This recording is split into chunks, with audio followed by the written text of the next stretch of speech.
Hey everyone, welcome to my channel, Turning Hearts. My name is Andrea, and I'm so glad you found me today. I want to share with you my love of family history, and in this video, I want to be able to take the opportunity to introduce myself and tell you a little bit about who I am and what I will hope to accomplish. In my back of my mind was the question of who in their right mind would be interested in my story. And as I asked myself that question, I quickly answered it with my ancestors. Like, not that they would want to hear my story, but I'm so interested in their stories and how fascinated I am with their stories. And I don't think they thought their lives were anything grand. And I don't even have very many ancestors that actually wrote their stories down. I have a few, like maybe a handful. The rest of them, I've gathered information that's out there available to us, like their where they were born, their birth certificates, their death certificates, where they lived, where they died, how long they lived, how many children they had, what kind of a job they had. All of that information is out there. And as you pull it together, it starts to give you a feel for who these people are. And it's kind of exciting. But when we look at it like our own lives, I don't think my life is exciting, but I think that's because I'm living it, right? I don't think they thought their lives were anything extraordinary either, because they were in the midst of it. But as we look back, we have these treasures now, and we can put these pieces of their puzzle together, and it's really neat to connect with them and see it come alive again. And so I think that as humans, we naturally are interested in other people's lives, not so much our own because we're living it and we're in the midst of it, but it is so much easier to share my ancestors' stories than it would be to share my own. My dad used to tell wonderful stories, he still does, of our ancestors and different family members. That I say ancestors, it sounds like they lived so long ago, but it could have just been his cousin, you know? So when you think of ancestors, first of all, don't think that they lived so far, so long ago, okay? Sometimes it's just one generation back that you never got to meet. And those are still considered your ancestors. So as my dad told these stories throughout our childhood, it really gave me a sense of these individuals. And I felt like I really wanted to get to know them eventually one day. But as time passed and life goes on and things get super busy, you forget, right? But it was probably about 10 years ago that my kids got old enough that I started taking on some hobbies of interest that I had, you know, and genealogy was one of them. So in our culture and the way that we grew up, I grew up a member of the Church of Jesus Christ of Latter-day Saints. Family history is really important to us because we believe that families can be together forever. And I don't want to get to heaven and have it be where I should know you. I know I should know you. You look familiar, but I don't want to have that experience. I want to know my ancestors. I want to be able to say, I know you.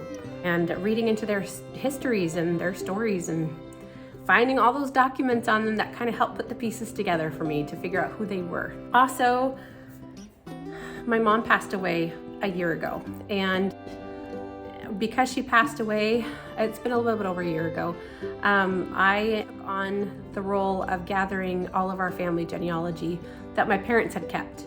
So from both sides of their family. It's been really fascinating going through some of that, trying to organize it for them. And it really piqued my curiosity within the last year and a half. So I've done a lot of family history, just organizing and entering information in. And then photos, tons and tons of photos that I've been going through and sharing with my siblings and realizing that they didn't know some of these stories either. So that's been really fun for me. I want to share with you my actual story.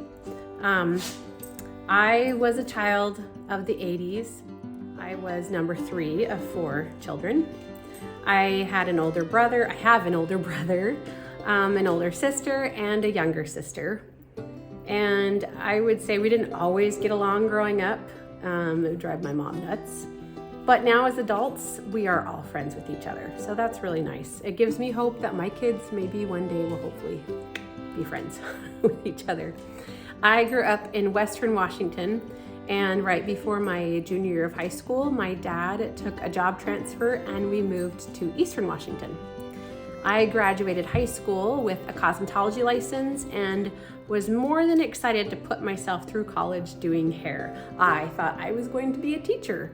And I discovered that the Lord had other plans for me, better plans, I should say.